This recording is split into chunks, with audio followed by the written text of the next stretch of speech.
అదే RTV app వార్తల్ని క్షణాల్లో చదివే అవకాశం ఉంటుంది. ఒక న్యూస్ పేపర్, ఒక టెలివిజన్ ఛానల్ మీ చేతుల్లో ఎప్పుడూ ఉంటాయి.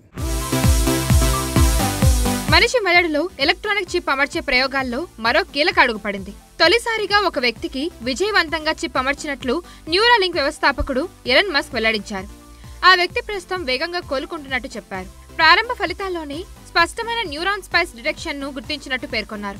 మానవ మెదడుకు కంప్యూటర్ కు మధ్య నేరుగా సంబంధాలు మెరుగుపరిచే లక్ష్యంతో Tesla company CEO Elon Musk సారథ్యంలోని సాఫ్ట్వేర్ కంపెనీ న్యూరాలింక్ సంస్థ 2016లో ఏర్పాటైంది.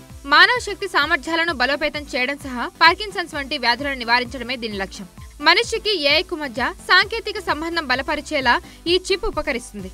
ప్రస్తుతం మెదడులో చిప్ అమర్చి వ్యక్తి క్రమంగా కోలుకుంటున్నాడు. మానవ మెదడులో చిప్ అమర్చే ఇలాంటి ప్రయోగాల ద్వారా అనేక ప్రయోజనాలున్నాయంటున్నారు నిపుణులు. మెదడులో చిప్ ఉన్న వ్యక్తి స్మార్ట్ ఫోన్, కంప్యూటర్ను నేరుగా ఆపరేట్ చేయొచ్చు. వాటిని తాకాల్సిన అవసరం ఉండదు. నాడి సమస్యలు, వెన్నుపూసకు గాయాలు, పక్షవాతం వల్ల కాళ్ళు చేతులు చచ్చుబడిపోయిన రోగాల్లో స్పర్శ, కదలికను మెరుగుపరిచేలా వీలుంటుంది. వీరు సులువుగా గ్యాడ్జెట్స్ ఉపయోగించగలుగుతారని, దీర్ఘకాలంలో వీరి అవయవాలను పునరుద్ధరించే అవకాశం ఉంటుంది. డిమెన్షియా, పార్కిన్సన్స్, ఆల్జీమర్స్ మానసిక సమస్యల చికిత్స కోసం దీన్ని వాడచ్చు. అవసరమైన నైపుణ్యాలను మెదడులోకి డౌన్లోడ్ చేసుకుని కంటి చూపు, వినికిడి పరిధిని పెంచుకోవచ్చు.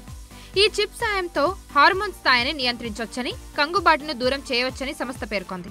ఆలోచన శక్తి సాయంతో టెక్స్ట్ లేదా స్వర సందేశాలతో కమ్యూనికేషన్ పెంపొందించుకోవచ్చని, బొమ్మలు సులువుగా గీయడానికి ఈ సాంకేతికత ఉపయోగపడుతుంది.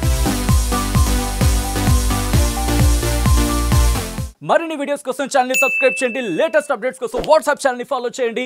అండ్ లింక్ డిస్క్రిప్షన్ లో ఉంది.